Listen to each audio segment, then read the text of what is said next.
La Santa Muerte y la llave que apareció al amanecer, cuando encontré esa llave oxidada frente a mi puerta, la mañana del 1 de enero, todavía tenía los ojos hinchados de llorar y el papel del desalojo arrugado en mi bolsillo. Lo que no sabía era que ese pedazo de metal carcomido cambiaría todo lo que yo creía saber sobre milagros, desesperación y segundas oportunidades. Pero empecemos por el final del año anterior, porque todo lo que pasó después solo tiene sentido si entiendes lo jodido que estaba mi vida 12 horas antes de encontrar esa llave. El calor en Tecomán ese día era criminal. De esos que te hacen sudar aunque estés quieto, aunque el ventilador viejo del techo gire y gire sin parar, aventando aire caliente como si fuera un horno descompuesto. Yo estaba sentado en el único sillón decente que nos quedaba, porque los demás ya los habíamos vendido, cuando tocaron la puerta con esos golpes secos que solo da la gente que trae malas noticias. Carla me miró desde la cocina. Tenía 6 meses de embarazo y los pies hinchados como globos. Se llevó una mano a la panza, instintivamente, como protegiéndola de lo que fuera que venía del otro lado de esa puerta. ¿Esperas a alguien?, me preguntó, aunque ya conocía la respuesta. Negué con la cabeza y me levanté. Cuando abrí, ahí estaba el licenciado Romero, con su camisa blanca empapada de sudor bajo los brazos y esa carpeta de piel falsa que ya conocía de sobra. Detrás de él, el sol pegaba contra las casas del fraccionamiento, la mitad de ellas vacías con ventanas rotas y jardines muertos. Este lugar había sido bonito alguna vez, o al menos eso nos dijeron cuando llegamos hace 2 años. Ahora parecía un cementerio de promesas incumplidas. «Jonathan», dijo el licenciado sin saludar siquiera, «ya sabes por qué vengo». Claro que lo sabía. Llevaba 4 meses sin pagar la renta, 4 meses de promesas, de la próxima semana te pago, de trabajos de repartidor que pagaban una miseria y que desaparecían de la noche a la mañana.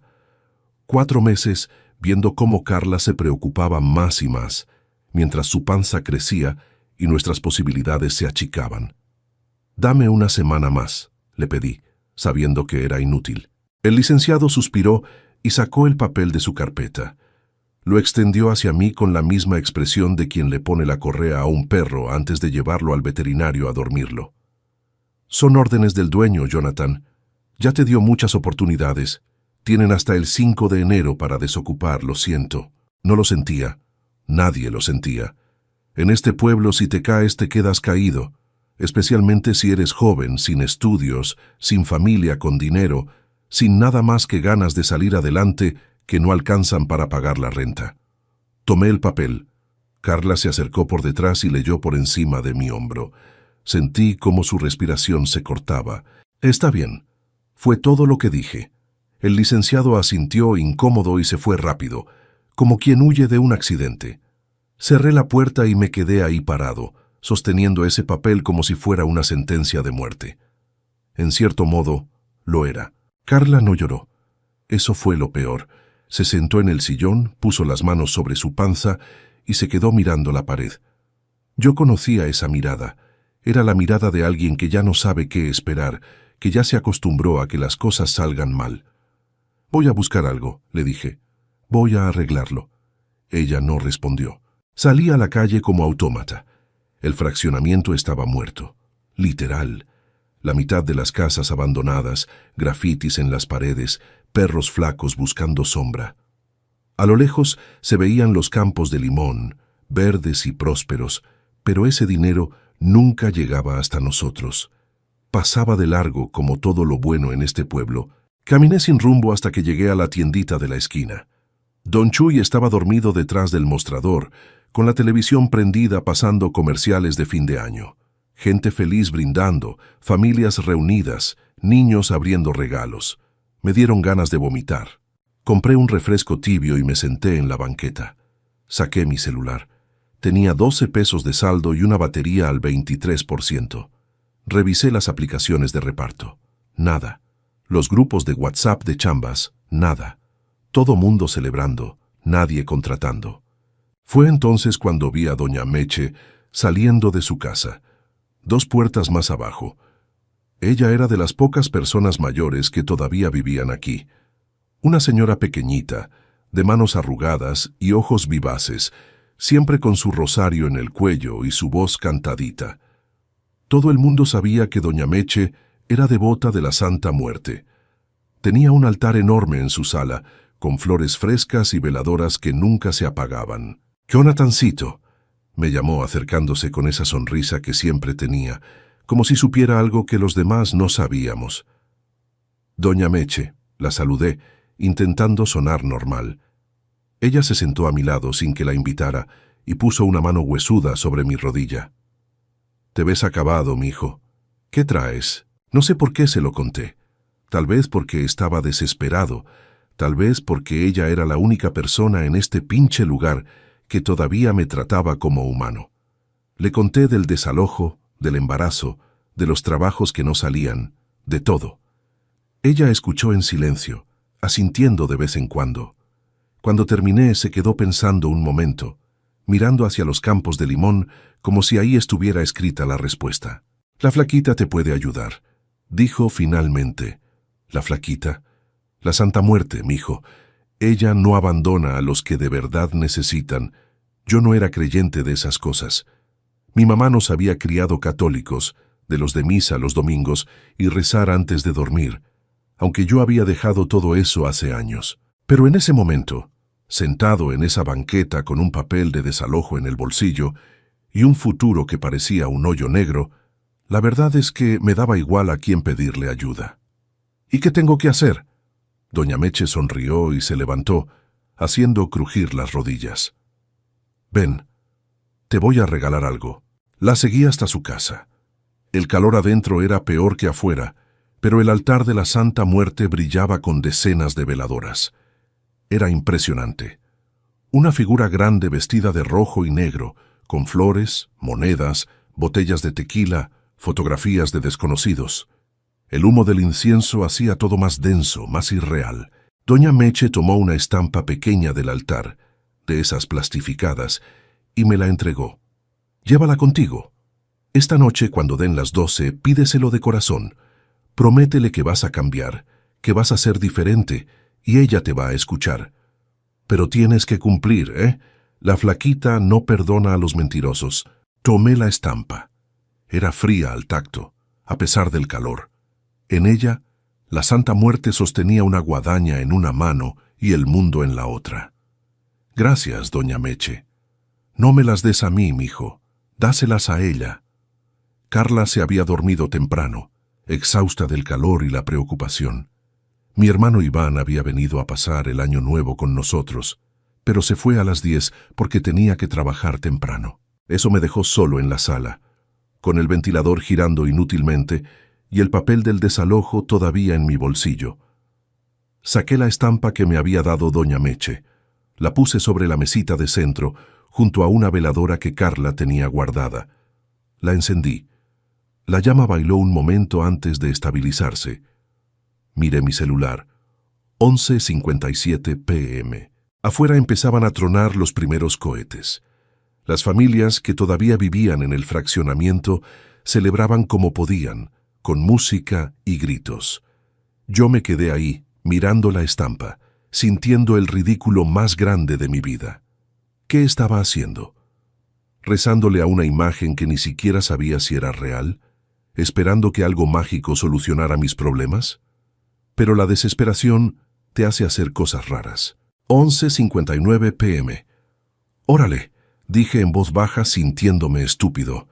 «No sé si me estás escuchando, no sé si existes, pero si de verdad puedes hacer algo te lo pido. Dame una oportunidad, solo una, algo para poder mantener a Carla y a mi hijo. No quiero lujos, no quiero ser rico, solo quiero poder darles lo básico. Y te prometo que si me ayudas, voy a cambiar. Voy a dejar de quejarme, voy a trabajar más duro, voy a ser diferente». 12:00 a.m. Los cohetes explotaron todos al mismo tiempo. La música se hizo más fuerte. Gritos de «Feliz Año Nuevo» llegaban desde todas las casas. Yo me quedé ahí mirando la llama de la veladora, esperando, no sé qué, una señal, un cambio, algo. Nada pasó. Me reí de mí mismo, apagué la veladora y me fui a dormir. Me desperté con la luz del amanecer pegándome en la cara. Carla todavía dormía, respirando profundo con una mano sobre su panza. Me levanté con cuidado para no despertarla y fui al baño. Cuando salí, algo me hizo mirar hacia la puerta de entrada. Había algo en el piso. Me acerqué frunciendo el ceño. Era la estampa de la Santa Muerte que había dejado sobre la mesa la noche anterior. Pero no estaba sobre la mesa. Estaba en el piso, justo frente a la puerta, como si alguien la hubiera puesto ahí. Y al lado de la estampa, brillando con la luz del amanecer, había una llave vieja, oxidada, con un número grabado casi ilegible, 47. Sentí un escalofrío que no tenía nada que ver con el calor de la mañana.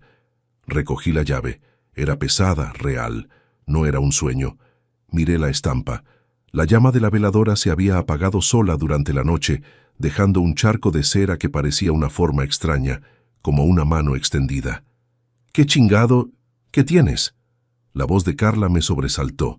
Me giré. Estaba despierta, apoyada en el marco de la puerta del cuarto, con cara de sueño. —Encontré esto. Le mostré la llave. Estaba frente a la puerta. Ella se acercó, confundida. —¿De dónde salió? —No sé. Revisé la puerta. Estaba cerrada con llave desde adentro, como siempre. Nadie había entrado, nadie había salido. Y sin embargo, ahí estaba esa llave, imposible, inexplicable. Carla miró la estampa en el piso. —¿Eso no estaba en la mesa anoche? Asentí. Nos quedamos en silencio, los dos mirando esa llave como si fuera una bomba a punto de explotar.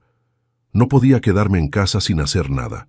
Tenía que saber de dónde había salido esa llave, qué significaba, si era real o si me estaba volviendo loco. Me vestí rápido y salí. El fraccionamiento estaba más muerto que nunca después de la fiesta de la noche anterior. Botellas vacías en las calles, cohetes quemados, el silencio pesado de las resacas. Caminé hasta la casa de doña Meche y toqué la puerta. Ella abrió casi de inmediato, como si me hubiera estado esperando. Tenía esa sonrisa otra vez, esa que me ponía nervioso. —Jonathancito, ¿qué pasó? Le mostré la llave. Encontré esto frente a mi puerta esta mañana. La estampa que me dio estaba ahí también. ¿Usted? Yo no puse nada, mijo, me interrumpió, tomando la llave con cuidado. Pero mira nada más. Tiene un número. 47. ¿Y sabes qué es? Negué con la cabeza. Doña Meche me devolvió la llave y señaló hacia el final de la calle, donde estaba la zona comercial del fraccionamiento. Bueno, comercial era mucho decir.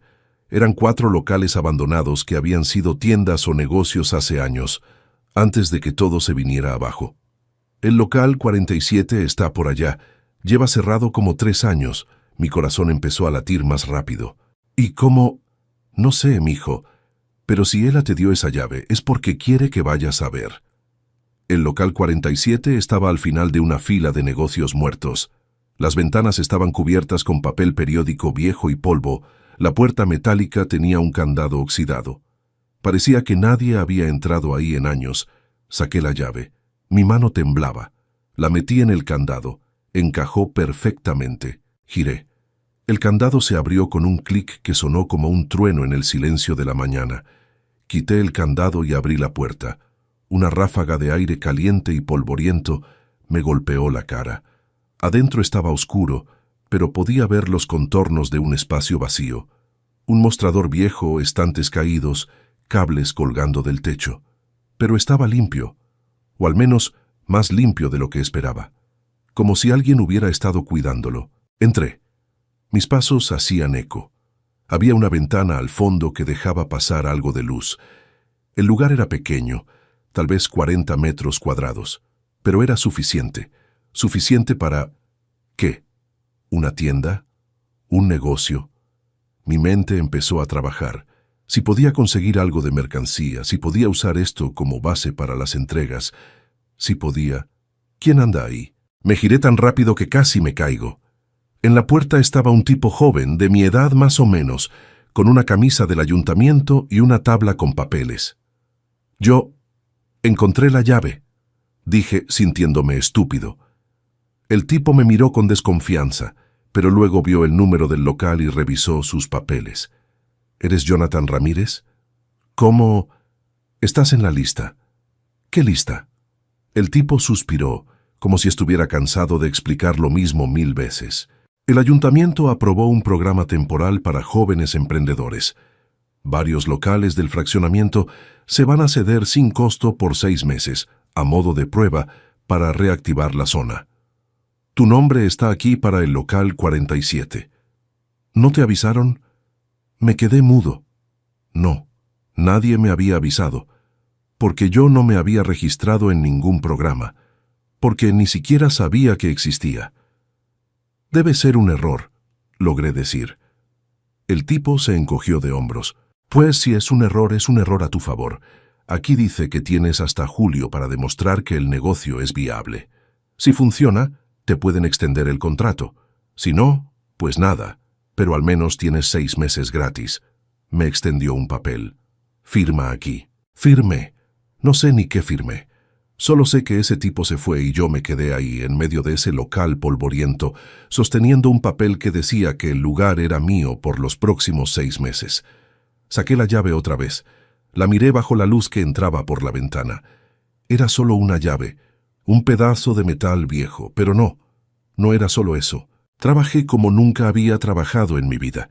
Limpié el local de arriba abajo, conseguí prestados unos estantes de Iván, hablé con proveedores, hice contactos, empecé recibiendo pedidos pequeños de comida para repartir desde ahí, pero pronto la gente del fraccionamiento empezó a venir directamente a comprar. Después agregué productos básicos, luego más. Carla me ayudaba cuando podía, aunque yo no la dejaba hacer mucho por el embarazo. Iván venía los fines de semana. Hasta doña Meche pasaba a veces, siempre con esa sonrisa, siempre diciendo, «Te lo dije, mijo». Nunca descubrí de dónde salió esa llave. Revisé los registros del ayuntamiento. Mi nombre estaba en la lista, pero nadie sabía quién me había registrado. El licenciado del programa juró que había recibido mi solicitud por correo, pero yo nunca mandé nada. Era como si alguien hubiera arreglado todo desde las sombras, poniendo las piezas en su lugar justo cuando más las necesitaba. El 15 de abril, Carla dio a luz a nuestro hijo. Lo llamamos Santiago. Pesó 3 kilos 200 gramos y tenía los pulmones más fuertes que he escuchado en mi vida. Cuando lo tuve en brazos por primera vez, en ese cuarto de hospital que pagué con el dinero del negocio, lloré como no había llorado nunca. Un año después, el local ya no era solo un local. Era nuestro sustento, nuestra esperanza, nuestro futuro. Habíamos logrado quedarnos con la casa. Santiago tenía casi 9 meses y cada día parecía más despierto, más curioso. Esa noche, mientras Carla dormía con el bebé, volví a sacar la estampa de la Santa Muerte. La había guardado en un cajón, sin saber muy bien qué hacer con ella. La puse sobre la mesa. Encendí una veladora. «No sé si me escuchas», dije en voz baja. «No sé si fuiste tú o si fue casualidad, o si me estoy volviendo loco, pero cumplí mi promesa, cambié, trabajé y seguiré haciéndolo». La llama bailó un momento, y después, nada. Pero ya no necesitaba más señales. A veces, cuando no puedo dormir, saco la llave del cajón donde la guardo. La miro bajo la luz de la luna que entra por la ventana. Tiene ese número todavía visible, ese 47 que cambió mi vida. La gente me pregunta cómo empecé el negocio. Les digo que fue suerte, que estuve en el lugar correcto en el momento correcto. Algunos me creen, otros solo sonríen, como si supieran que hay más en la historia. Doña Meche nunca me preguntó nada más. Pero cada vez que paso frente a su casa, veo las veladoras de su altar brillando a través de la ventana y siento algo que no sé explicar. Gratitud, tal vez. O miedo. O las dos cosas. Porque la verdad es que yo no sé qué pasó esa noche de fin de año. No sé cómo llegó esa llave a mi puerta. No sé quién puso mi nombre en esa lista del ayuntamiento, pero sé que pedí ayuda cuando ya no me quedaba nada más. Y sé que alguien, lo que sea, me escuchó, y eso tiene que significar algo, ¿verdad? A las 12 campanadas de 2012, el motor tosió 3 veces antes de arrancar, como si también supiera que ese viaje era un error. Eran las 11:15 de la noche del 31 de diciembre de 2011, y yo, Raúl Medina, estaba a punto de traicionar todo lo que me había enseñado mi padre. Mis manos temblaban sobre el volante del Tsuru 94, ese auto que había conocido mejores días y que ahora apenas conseguía subir las pendientes de Ciudad Guzmán sin protestar.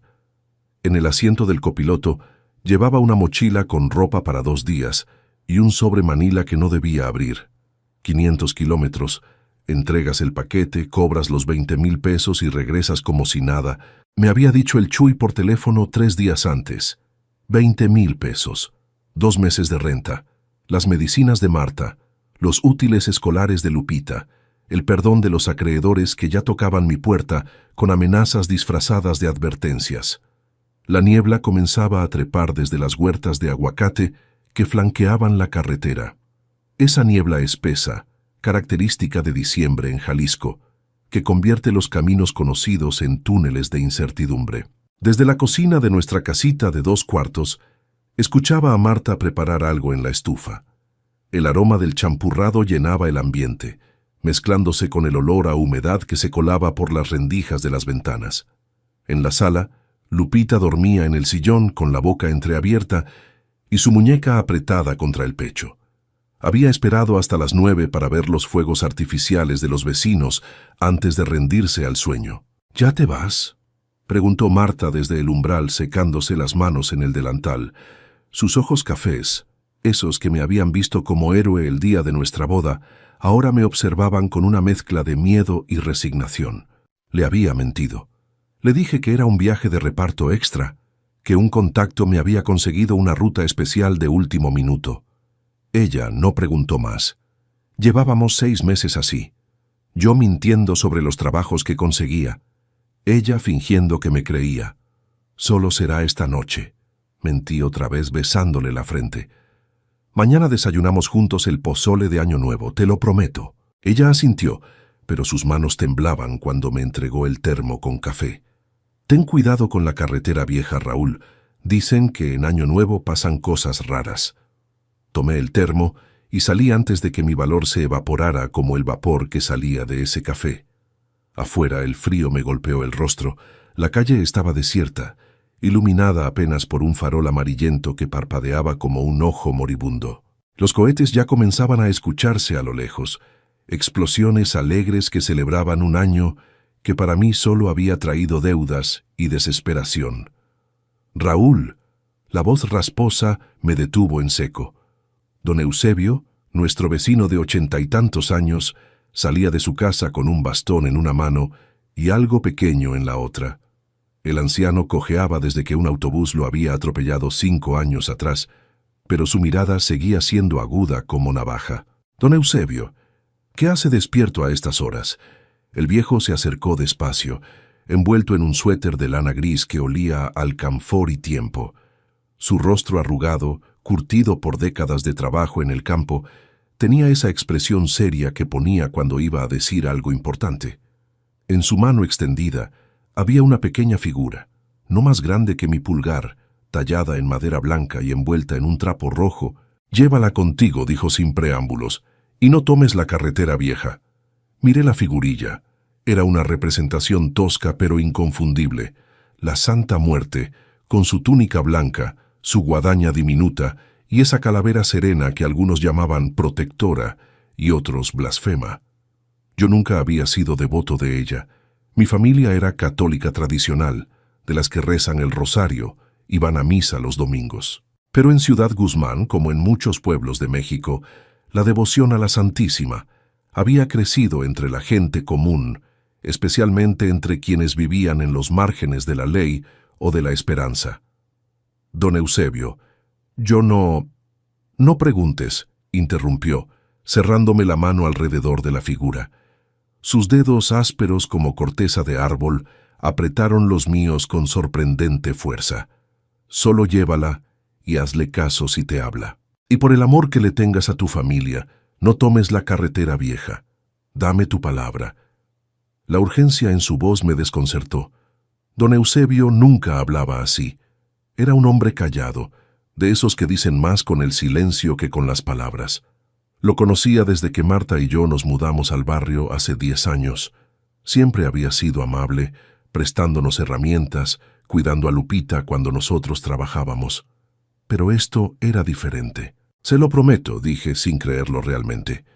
La carretera vieja era precisamente la ruta que debía tomar. Era más corta, menos vigilada. El Chuy había sido específico. Nada de la autopista, nada de casetas. Solo el camino rural entre las huertas. Don Eusebio pareció leer mis pensamientos. Sus ojos, acuosos pero penetrantes, me sostuvieron la mirada. «Raúl Medina, hay caminos que te llevan a donde quieres ir, y hay caminos que te llevan a donde necesitas estar. No siempre son el mismo». Apretó mi hombro con su mano libre. «Ella te va a cuidar si la dejas. Solo tienes que estar atento». Asentí, confundido, y guardé la figura en el bolsillo de mi chamarra. Don Eusebio volvió a su casa sin decir más, arrastrando su pierna mala y dejándome con más preguntas que respuestas. Subí al Tsuru y arranqué. El reloj del tablero marcaba las 11:23. Si me apuraba, llegaría al punto de encuentro a las 3 de la madrugada, tal como había quedado. El plan era simple: entregar el sobre, recibir el dinero, regresar antes del amanecer. Nadie sabría nada.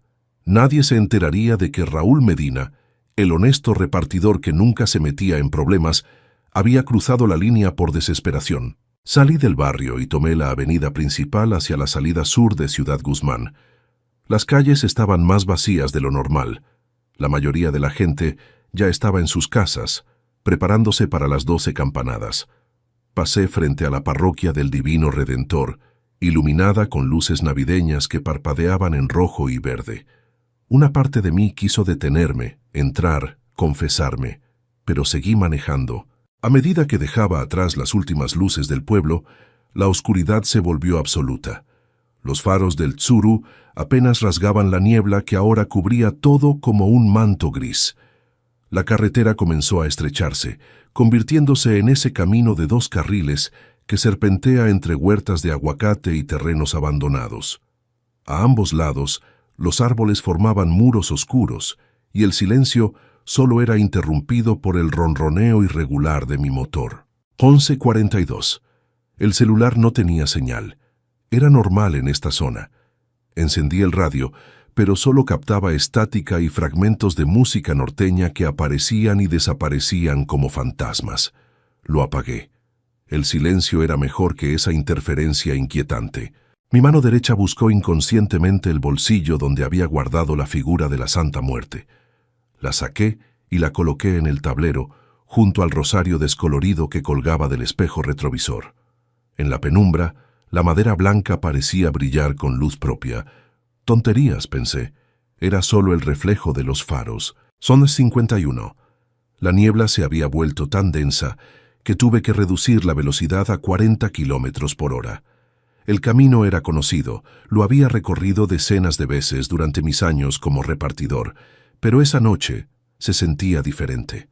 Cada curva parecía más cerrada, cada sombra más oscura. El termo de café se había enfriado, pero bebí un sorbo de todas formas, necesitando algo que me mantuviera conectado con la realidad. A lo lejos, muy lejos, comenzaron a escucharse los primeros cohetes anunciando la medianoche que se acercaba. Explosiones lejanas, apagadas por la distancia y la niebla, como si vinieran de otro mundo. 11:56.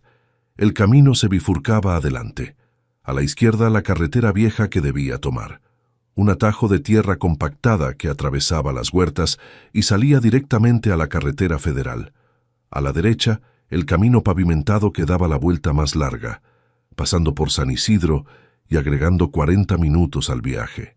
Reduje la velocidad, preparándome para girar a la izquierda. Mi pie estaba sobre el freno cuando algo me hizo mirar la figurilla en el tablero. No sé por qué.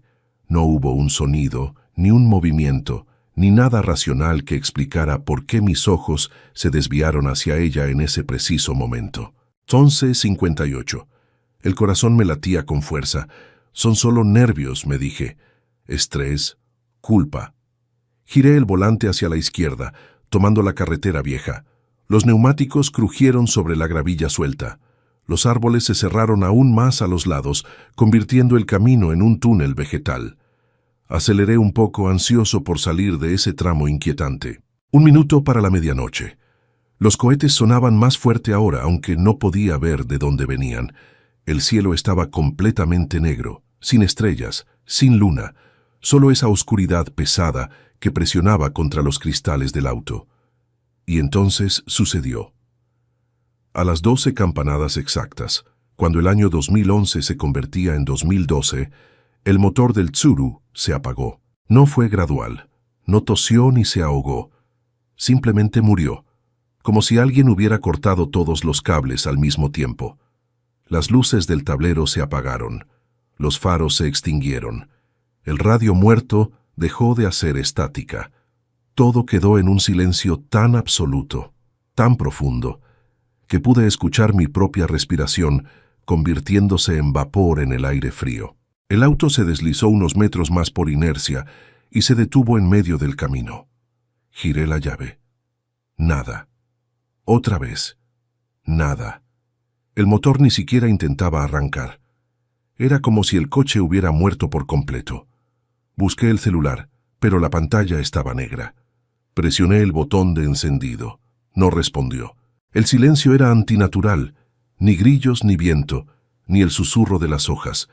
Los cohetes habían cesado también, o quizás yo ya no podía escucharlos. Solo estaba ese vacío sonoro que parecía tragarse hasta el latido de mi propio corazón.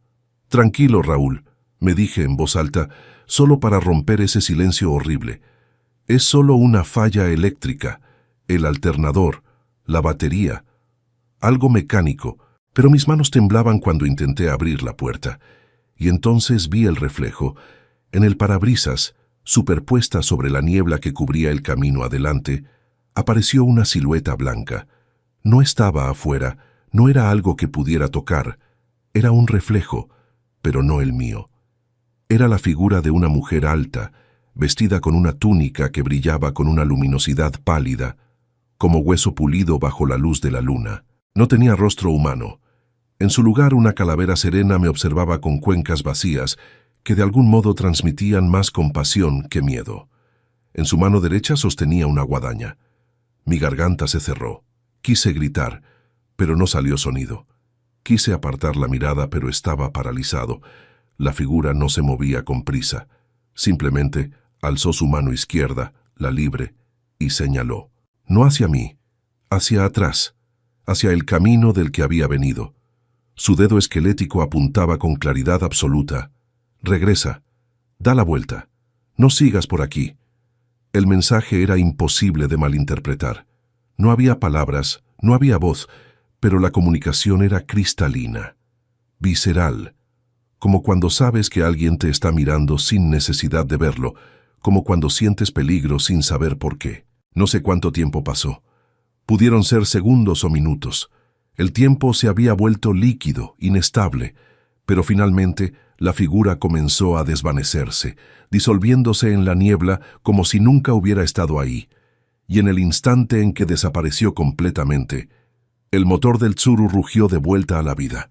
Las luces del tablero se encendieron. Los faros iluminaron el camino. El radio comenzó a tocar una canción de Año Nuevo. Mi celular vibró en mi bolsillo con notificaciones retrasadas, mensajes de Marta, de mis hermanos, de amigos deseándome feliz Año Nuevo. Todo había vuelto a la normalidad, como si nada hubiera sucedido, excepto que yo sabía lo que había visto, y sabía lo que tenía que hacer. Con las manos todavía temblando di reversa. Regresé por el camino de tierra hasta llegar a la bifurcación. Esta vez, sin dudarlo, giré a la derecha. Tomé el camino pavimentado, el largo, el que me alejaría de mi destino planeado. Apenas había avanzado 3 kilómetros cuando lo escuché.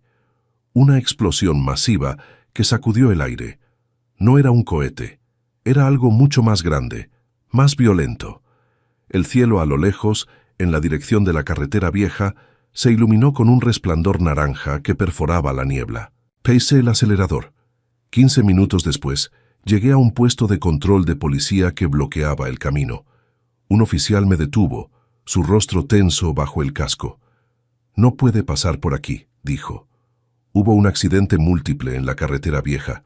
Un tráiler perdió los frenos y chocó contra varios vehículos. La carretera colapsó. Hay muertos. Me quedé helado. ¿Cuándo pasó? Hace unos 20 minutos, justo después de medianoche. 20 minutos. Exactamente cuando yo habría estado pasando por ahí si no hubiera dado la vuelta. El oficial me indicó una desviación que me llevaría de regreso a Ciudad Guzmán. No discutí. Di la vuelta y conduje en piloto automático, con las palabras del policía resonando en mi cabeza. Hay muertos, hay muertos, hay muertos. Yo debí haber sido uno de ellos. Llegué a casa a las 2 de la madrugada. La mochila con el sobre Manila seguía en el asiento del copiloto, intacta. Nunca la abrí. No necesitaba saber qué había adentro. Lo que fuera que contenía, fuera lo que fuera que el Chuy me había pedido transportar, no valía la vida que había estado a punto de perder. Marta estaba despierta, esperándome en el sillón con Lupita dormida en su regazo. Cuando me vio entrar, sus ojos se llenaron de lágrimas. Escuché en la radio sobre el accidente. Susurró. Sabía que habías tomado esa ruta. No pude hablar. Solo me arrodillé frente a ella y abracé a mis 2 razones de vivir, enterrando mi rostro en el cabello de mi hija. Olía a shampoo de manzanilla y a inocencia, a todo lo que yo había estado dispuesto a arriesgar por dinero sucio. Al día siguiente, cuando amaneció el 1 de enero de 2012, saqué mi celular y borré el número del Chuy. Tiré el sobre Manila sin abrirlo en un basurero público. Nunca supe qué contenía, y no quiero saberlo. A las 3 de la tarde, el noticiero local dio los detalles del accidente. 9 muertos, incluyendo al conductor del tráiler. Pero había más. En un operativo paralelo realizado esa misma madrugada, en el punto exacto donde yo debía hacer mi entrega, la Policía Federal había detenido a una célula de narcotraficantes. Hubo un tiroteo. 3 detenidos, 2 sicarios abatidos. Entre los arrestados estaba el Chuy, mi contacto, quien ahora enfrentaba cargos por tráfico de drogas y asociación delictuosa. Si yo hubiera llegado ahí con ese sobre, habría estado en medio de esa balacera, o en la cárcel, o muerto. Don Eusebio vino a visitarnos esa tarde con un guiso de bacalao para celebrar el Año Nuevo. No dijo nada sobre la noche anterior. No preguntó por qué había regresado tan rápido. Solo me dio una palmada en el hombro y sonrió con esa sonrisa misteriosa de quien sabe más de lo que dice. ¿Le hiciste caso?, preguntó finalmente, cuando Marta estaba en la cocina y Lupita jugaba en el patio. Asentí, sacando la pequeña figura de madera blanca de mi bolsillo. Aún la llevaba conmigo.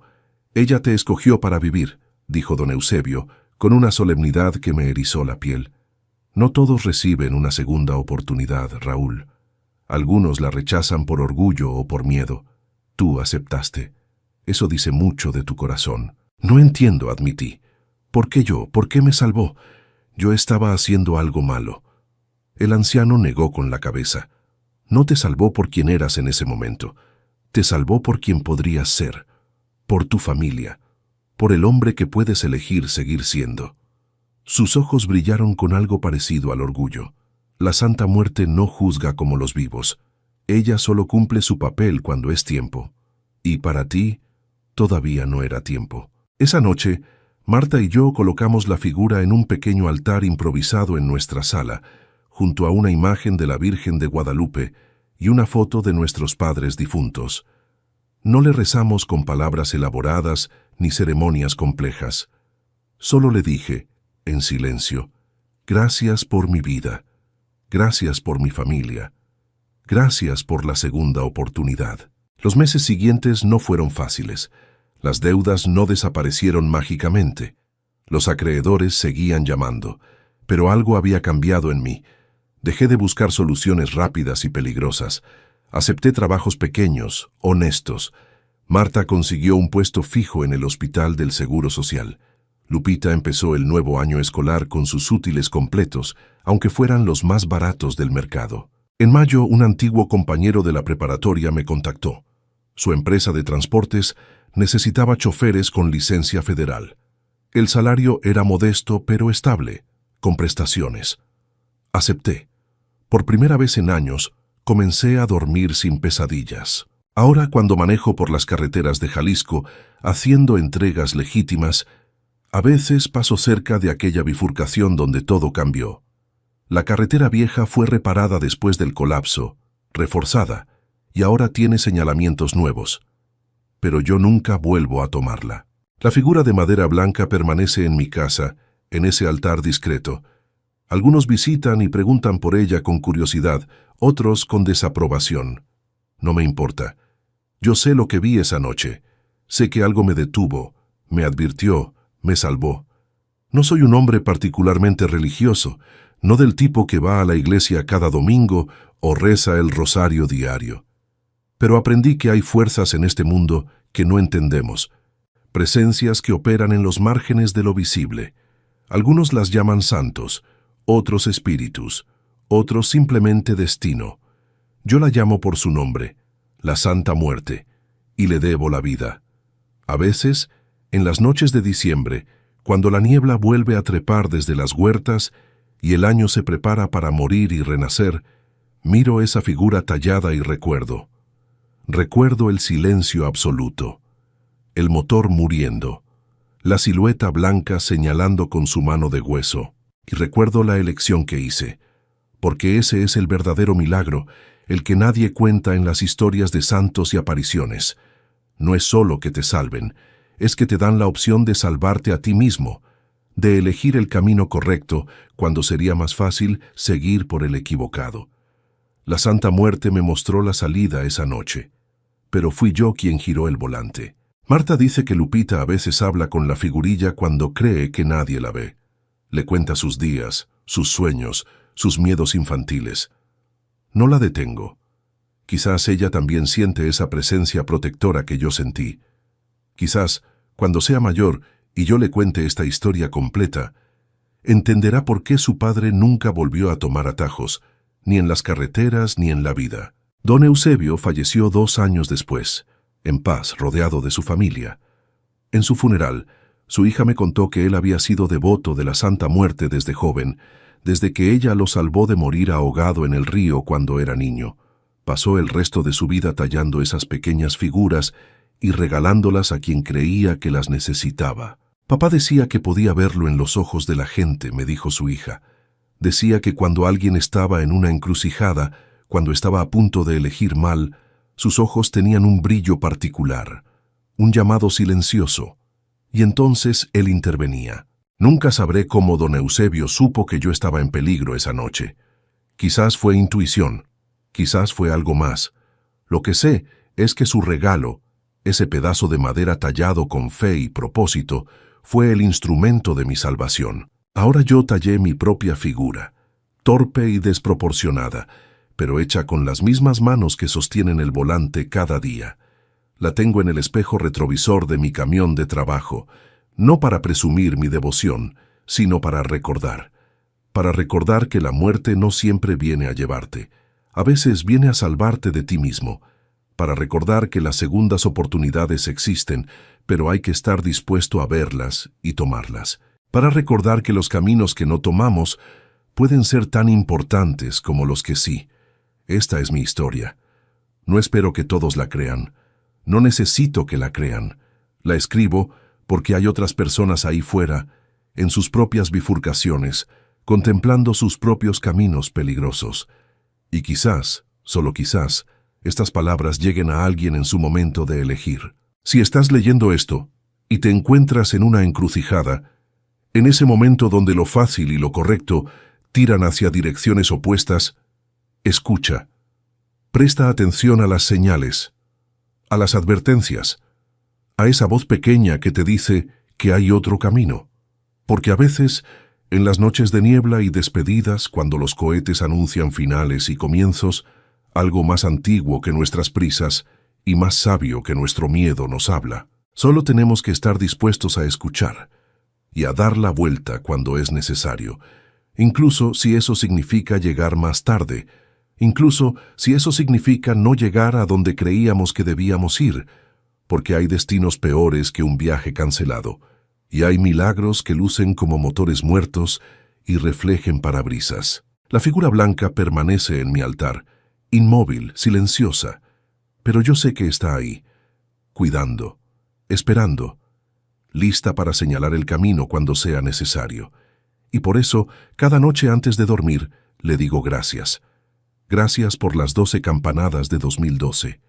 Gracias por el camino que no tomé. Gracias por la vida que aún tengo. La madrugada en que la Santa Muerte no nos dejó dormir.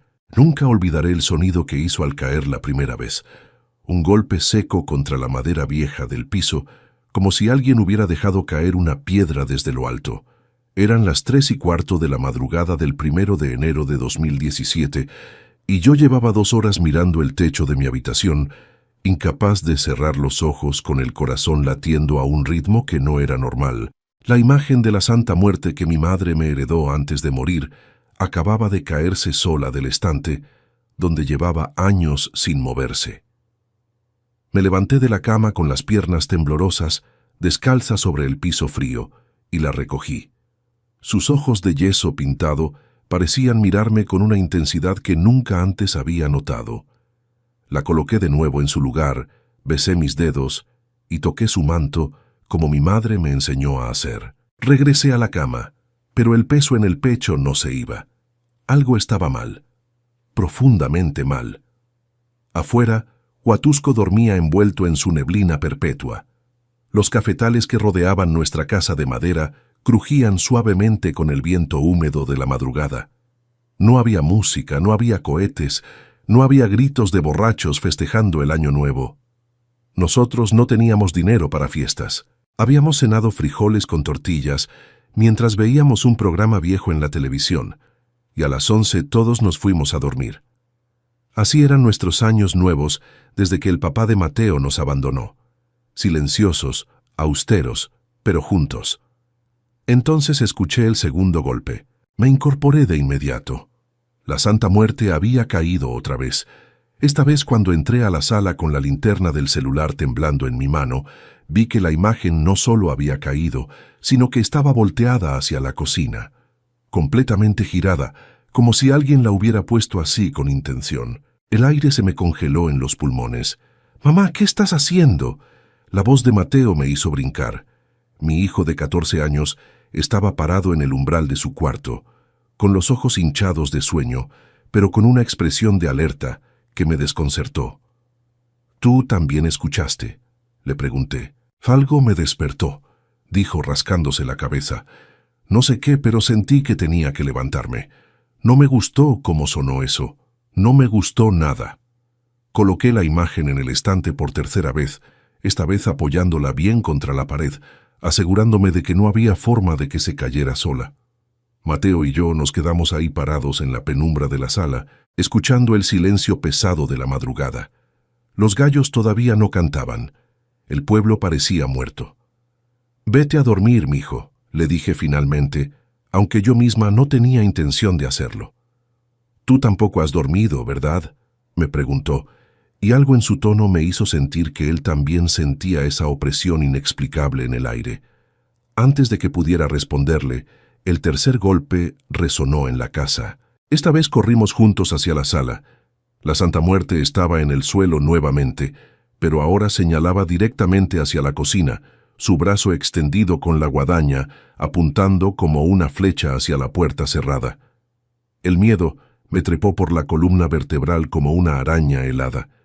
«Mamá, esto no es normal», susurró Mateo, y en su voz había algo que nunca antes había escuchado. Terror puro. «Ve a despertar a tu abuela», le ordené con una firmeza que no sentía. «Dile que se levante ahora». «¿Por qué? ¿Qué está pasando?». «¡Hazlo!», casi le grité. Mateo corrió hacia el cuarto de mi madre, mientras yo me quedaba paralizada frente a la imagen caída. Las palabras de mi mamá regresaron a mí como un eco desde el pasado. «Rosaura, si algún día la flaquita te avisa de algo, no lo ignores. Ella no se mueve sin razón. Ella cuida a quien la respeta». Pero, ¿avisarme de qué? ¿Qué había en la cocina? Escuché a Mateo luchando para despertar a mi madre, que dormía profundamente gracias a sus pastillas para el dolor. Desde su caída hace 2 años, su movilidad era limitada y dependía de nosotros para casi todo. Finalmente, escuché su voz confundida y molesta. «¿Qué demonios pasa, muchacho? ¿Por qué me despiertas a esta hora?» «Abuela, mamá dice que tiene que levantarse ya». ¿Rosaura se volvió loca o qué? Yo seguía mirando la cocina. Podía oler algo extraño. Un olor que no debería estar ahí a esas horas, algo químico, acre, como plástico quemándose. Mi corazón empezó a latir más rápido. Caminé despacio hacia la puerta de la cocina, con la mano extendida hacia la perilla. Estaba caliente. «Mateo, saca a tu abuela de la casa, ahora». No esperé a ver si me obedecía. Abrí la puerta de la cocina y una nube de humo negro me golpeó en la cara. Detrás del refrigerador viejo, donde los cables siempre habían estado un poco expuestos, había un pequeño fuego creciendo, lamiendo la pared de madera con lenguas naranjas y azules. El plástico de los cables se derretía, desprendiendo ese olor nauseabundo que había percibido momentos antes. El pánico me atravesó como un rayo. «¡Fuego! ¡Hay fuego en la casa!», grité con todas mis fuerzas, corriendo hacia el fregadero para llenar lo que pudiera con agua. Escuché el caos detrás de mí. Mateo arrastrando a mi madre fuera de su cuarto, sus gritos de confusión y miedo, el golpe de la puerta principal al abrirse. Yo arrojaba cubetas de agua al fuego, pero no era suficiente. Las llamas ya habían alcanzado la pared y comenzaban a trepar hacia el techo de madera. Iba a perderlo todo. Nuestra casa, nuestras pocas pertenencias, todo lo que habíamos construido con tanto esfuerzo iba a convertirse en cenizas mientras yo veía impotente cómo el fuego devoraba nuestro hogar. Entonces, escuché golpes en la puerta. «Rosaura, Rosaura, ábreme». Era la voz de César, nuestro vecino panadero, que vivía 3 casas más abajo del camino. Mateo le abrió y César entró corriendo con 2 extintores en las manos. Sin decir palabra me arrancó la cubeta de las manos y comenzó a rociar el fuego con uno de los extintores mientras yo tomaba el otro y lo ayudaba. El ruido del químico saliendo a presión llenó la cocina, mezclándose con el crepitar de las llamas y nuestras respiraciones agitadas. No sé cuánto tiempo pasó, pudieron ser 5 minutos o 30, pero finalmente las llamas se apagaron, dejando solo humo negro, cenizas y el esqueleto carbonizado de lo que alguna vez fue la pared detrás del refrigerador. César y yo nos desplomamos en el suelo de la cocina, tosiendo, con las caras cubiertas de hollín y lágrimas. Afuera podía escuchar a Mateo consolando a mi madre, quien lloraba sin control. «¿Cómo supiste?», logré preguntarle a César cuando recuperé el aliento. «¿Cómo supiste que tenías que venir?». César me miró con ojos que reflejaban la misma confusión y miedo que yo sentía. «No lo sé, Rosaura. Juro por Dios que no lo sé», respondió limpiándose el sudor de la frente. «Me desperté hace como media hora y no pude volver a dormirme. Sentía una inquietud horrible, como si tuviera que hacer algo urgente, pero no supiera qué. Entonces decidí revisar los extintores de la panadería porque pensé, si no puedo dormir, al menos hago algo útil. Y cuando estaba guardándolos, algo me dijo que los trajera. Literalmente era como si alguien me estuviera empujando hacia acá. Y cuando llegué, vi humo saliendo de tu ventana. Nos quedamos en silencio, procesando lo imposible de la situación. «La Santa Muerte», susurré finalmente. Se cayó 3 veces, siempre señalando hacia la cocina. César asintió lentamente, sin sorpresa, sin incredulidad. En Huatusco este tipo de cosas se entendían, se respetaban. La línea entre lo visible y lo invisible era delgada, y todos lo sabíamos. «Te estaba avisando», dijo simplemente. «Y a mí también, supongo». Salimos de la casa cuando el cielo comenzaba a aclararse con los primeros indicios del amanecer. Mateo había envuelto a mi madre en cobijas y la había sentado en una silla de plástico afuera. Los vecinos comenzaban a asomarse de sus casas, atraídos por el olor a quemado y el alboroto. La imagen de la Santa Muerte seguía en el suelo de la sala, exactamente donde había caído la 3ª vez, apuntando hacia la cocina como si dijera, «Te lo advertí». La recogí con manos temblorosas y la apreté contra mi pecho, sintiendo las lágrimas rodar por mis mejillas. Si no me hubiera despertado, si hubiera ignorado las caídas, si me hubiera quedado en la cama pensando que era solo una coincidencia, habríamos muerto todos. El fuego habría consumido la casa de madera en minutos, con nosotros dormidos dentro. «Gracias», susurré contra el yeso frío de la imagen. «Gracias, gracias, gracias». El resto de ese 1 de enero fue un torbellino. Los vecinos nos ayudaron a ventilar la casa y a limpiar los escombros de la cocina. César insistió en quedarse para ayudar a reparar lo que se pudiera, y otros vecinos trajeron comida, agua y palabras de consuelo. El padre Tomás, el sacerdote del pueblo, vino a bendecir la casa y escuchó mi historia con expresión seria. La fe toma muchas formas, Rosaura, me dijo sosteniendo mi mano. Lo importante es que alguien, o algo, veló por ustedes esta noche. No cuestiones el milagro, solo agradécelo. La noticia del incendio y de cómo nos salvamos se esparció por el pueblo como la neblina. La gente comenzó a visitarnos, no solo para ayudar, sino para escuchar la historia. Algunos traían sus propias imágenes de la Santa Muerte para que las tocara, como si la mía tuviera ahora un poder especial. Yo no sabía qué pensar de todo eso, pero tampoco lo rechazaba. ¿Quién era yo para juzgar la fe de los demás? Lo que sucedió después todavía me cuesta creerlo. 3 días más tarde, el 4 de enero, llegó al pueblo un grupo de extranjeros. Europeos, según decían. Venían buscando café de altura para una cooperativa que estaban formando, y alguien les había mencionado a Huatusco. Querían probar diferentes tipos de café y establecer contacto directo con los productores. De alguna manera terminaron en mi tostadora. Era una operación pequeña que yo manejaba sola, tostando el café que otros cosechaban y vendiéndolo en el mercado local. Apenas me daba para vivir, pero era honesto y me llenaba de orgullo. Los extranjeros probaron mi café y se quedaron en silencio por un momento que me pareció eterno. «Este es exactamente lo que buscamos», dijo uno de ellos finalmente, en un español torpe pero comprensible. «¿Cuánto puede producir al mes?» Casi me caigo de la silla. Esa conversación llevó a otra y otra más. Para finales de enero, había firmado un contrato con la cooperativa para proveerles café regularmente, a un precio que era 3 veces lo que ganaba antes. Me dieron un anticipo generoso que usé para reparar completamente la cocina, comprar equipo nuevo para la tostadora y hasta para arreglar el techo que llevaba años goteando. «Es la Santa Muerte que te está devolviendo el favor», me dijo mi madre una noche, mientras cenábamos en nuestra cocina reconstruida. «Te salvó la vida y ahora te da prosperidad. Así funciona, mija. Uno le da respeto y ella da protección». Mateo, que había estado más callado de lo normal desde aquella madrugada, finalmente habló.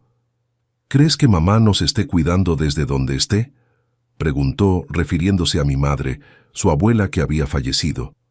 Lo miré a los ojos y vi en ellos la misma pregunta que yo me había hecho 1000 veces. «No lo sé, mijo, pero alguien nos está cuidando. De eso estoy segura». Los meses siguientes fueron de crecimiento. La cooperativa cumplió cada una de sus promesas. Mi tostadora se convirtió en una de las más respetadas de la región. Pude comprar un auto usado pero funcional, mejorar la casa y hasta ahorrar por primera vez en mi vida. Mateo volvió a sonreír con frecuencia y mi madre, aunque limitada físicamente, recuperó ese brillo en los ojos que había perdido después de su caída. César siguió siendo nuestro vecino y amigo fiel. A veces, cuando nos sentábamos a tomar café en mi portal, mirando la neblina danzar entre los cafetales, hablábamos de aquella madrugada. «Sabes, nunca más he dormido tan profundo como antes», me confesó una vez. «Es como si algo hubiera cambiado dentro de mí esa noche, como si me hubiera despertado no solo del sueño, sino de algo más grande». Yo sabía exactamente a qué se refería. Cada 1 de enero desde entonces, sin falta, me levanto antes del amanecer. Enciendo una vela blanca frente a la imagen de la Santa Muerte, que ahora ocupa un lugar de honor en mi sala, en un pequeño altar que construí especialmente para ella. Le agradezco por habernos salvado, por haber movido los hilos invisibles del destino para que César se despertara esa noche, por haberme dado la inquietud que no me dejó dormir. Le agradezco por la segunda oportunidad. El padre Tomás a veces pasa a visitarnos y ve el altar. Nunca dice nada directamente, pero en su mirada hay una comprensión silenciosa. «La fe es un camino personal», me dijo una vez, «y todos llegamos a Dios por rutas diferentes. algunos por la iglesia, otros por los santos, y otros por figuras que la iglesia no reconoce, pero que el corazón de la gente acepta. Mateo, que ya tiene 18 años y estudia en la universidad gracias al dinero que ahora podemos destinar a su educación, todavía recuerda aquella madrugada con una mezcla de miedo y asombro. «Mamá, ¿alguna vez te arrepientes de haberle hecho caso?», me preguntó el último 1 de enero mientras me ayudaba a encender las velas. Digo, ¿qué habría pasado si hubieras ignorado las señales? «No me arrepiento, mijo», le respondí acomodando las flores frescas frente a la imagen. «Y prefiero no pensar en qué habría pasado. Lo importante es que le hice caso, que estamos vivos, que estamos juntos. ¿Crees que volverá a avisarte si pasa algo más?». Lo pensé por un momento, mirando los ojos pintados de la Santa Muerte, sintiendo ese peso familiar pero ya no amenazante de su presencia. «Espero que sí, mijo. Espero que sí. La verdad es que no sé si lo que pasó aquella madrugada fue un milagro, una coincidencia extremadamente afortunada, o algo intermedio que nuestra mente racional no puede procesar completamente. Lo que sí sé es que algo nos salvó esa noche. Algo hizo que me despertara, que César se levantara con sus extintores, que todos estuviéramos alerta en el momento exacto en que lo necesitábamos. Y ese algo para mí tiene el rostro de yeso de la Santa Muerte que heredé de mi madre. La casa ahora es más fuerte que antes. Tiene cables nuevos, paredes reforzadas, detectores de humo que César insistió en instalar. Pero más allá de las mejoras materiales, hay algo diferente en el ambiente. Es como si aquella madrugada hubiera bendecido el espacio, como si la casa misma supiera que fue salvada y ahora protegiera a sus habitantes con un nuevo propósito. Los vecinos todavía hablan de aquella noche. Se ha convertido en una de esas historias que se cuentan en las tardes de café, cuando la neblina envuelve el pueblo y las sombras se alargan. Algunos la adornan con detalles que nunca ocurrieron, otros la simplifican hasta dejarla irreconocible. Pero la esencia permanece.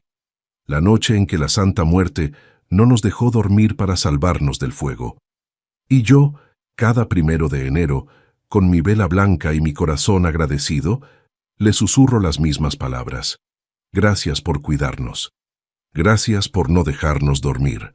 Porque a veces no dormir es exactamente lo que necesitamos para despertar a tiempo.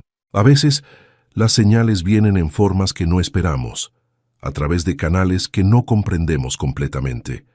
Y a veces la diferencia entre la vida y la muerte es tan delgada como la inquietud inexplicable que no te deja cerrar los ojos en una madrugada de Año Nuevo. Esa madrugada del 1 de enero de 2017 cambió todo para nosotros. No solo nos salvó la vida, sino que nos abrió puertas que nunca imaginamos.